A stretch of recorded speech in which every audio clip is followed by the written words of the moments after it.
بسم الله الرحمن الرحيم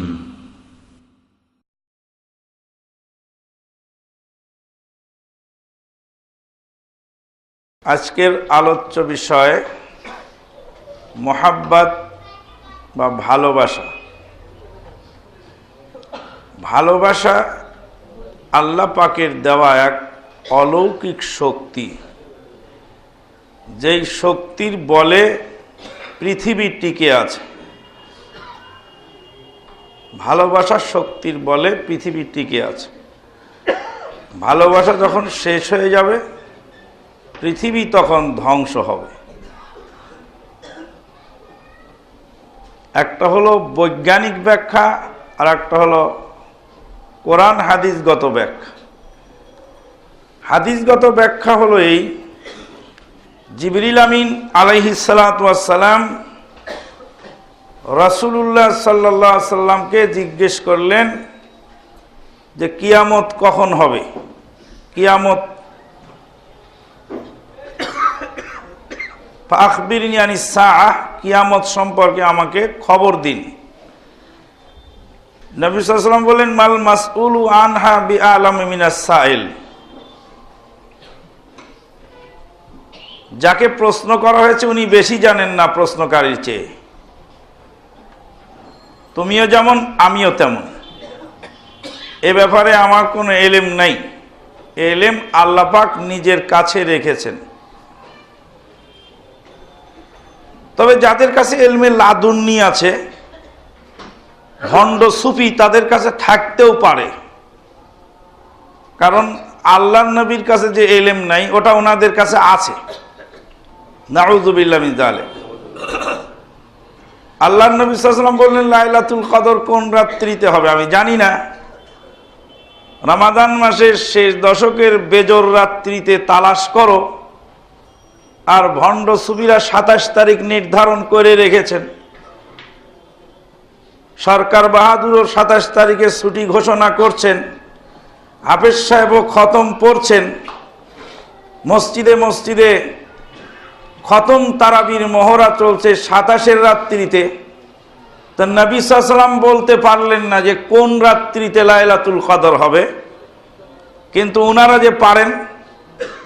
তা কাজেই হয়তো কিয়ামতের খবর হতেও পারে। মানুষকে বোকা বানালে কি এভাবেই বানাতে হয়? আর মানুষকে এভাবেই বোকা হয়? কোরআন হাদিস যারা জানে না, তাদের মতো অধম দুনিয়াতে নেই। তাদেরকে যে কোনো কিছু বলে বিশ্বাস করানো সম্ভব। কোরআন হাদিসের সার্চলাইট যাদের কাছে আছে, তাদেরকে কোনো ক্রমে বিভ্রান্ত করা সম্ভব নয়। ওই জন্য এলেম হাসিল করাটা খুব জরুরি বিষয়।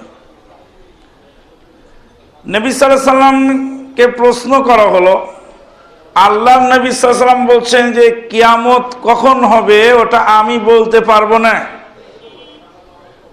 আমাদের আহলে হাদিস জামাতের অনেক ভাই আছেন, কোনো আলেমকে প্রশ্ন করলে পাবলিক আগেই উত্তর দিয়ে ফেলে, অ্যাডভান্স, ভেরি ফাস্ট। তাদেরকে এখান থেকে শিক্ষণীয় বিষয় জানা দরকার যে আল্লাহ নবী বলেছে আমি জানি না। নবী সাল্লাল্লাহু আলাইহি সাল্লাম জানেন না কিয়ামত কখন হবে, তার নবুয়তের কোনো ঘাটতি পড়ে নেই। তো আপনি যদি বলেন যে হাদিস আমি জানি না, তো আপনার ইলমের ঘাটতি পড়বে না? নবী সাল্লাল্লাহু আলাইহি সাল্লাম যদি বলতে পারেন যে কিয়ামত কখন হবে আমার কাছে ইলম নাই, তাহলে আমি কি করে বলতে পারি না যে এই বিষয়ে আমার ইলম নাই? যার কাছে আছে তাকে জিজ্ঞেস করেন। আমাকে কেউ কেউ জিজ্ঞেস করে পেপসি 7 আপ হালাল না হারাম। তো কেমিস্টকে জিজ্ঞেস করেন পেপসি 7 আপের মধ্যে কি আছে, ওটা আমি জানি না, আমি কেমিস্ট বিদ্যা আমার কাছে নাই। আমি আন্দাজে ফতুয়া দিতে পারবো না যেটা হালাল না হারাম। যার কাছে কেমিস্ট্রি বিদ্যা আছে তাকে জিজ্ঞেস করেন। আর না হলে ল্যাবরেটরিতে পাঠিয়ে দেন, চেক হয়ে আসুক। নিশ্চিত প্রমাণ যখন পাওয়া যাবে যে এর মধ্যে অবৈধ কিছু আছে, ওই প্রমাণ যিনি করতে পারবেন তিনিই বলবেন, অথবা ওই প্রমাণ যার হাতে আছে উনি বলবেন, যার নাই তার বলার অধিকার নেই। অনুমান করে আন্দাজ করে কোনো ফতোয়া দেওয়া শরীয়তে বৈধ নয়। নবী সাল্লাল্লাহু আলাইহি সাল্লামকে পাল্টা প্রশ্ন করা হলো যে কিয়ামত কখন হবে তা তো বুঝতে পারা গেল না, তো কিয়ামতের আলামত কিছু বলুন।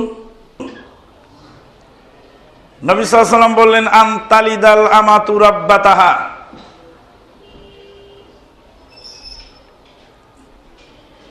দাসী জন্ম দিবে তার মনিবকে, ছেলে জন্ম দিবে মা, মা হবে দাসী আর ছেলে হবে মুনিব। এটা হলো কিয়ামতের আলামতের হাদিসে জিবরিলের প্রথম কথা। তার মানে মায়ের সাথে দুর্ব্যবহার করা হবে, মা এবং বেটার সাথে, মা এবং বেটির সাথে সম্পর্কের চরম অবনতি হবে। হাদিসের ভাষা, মা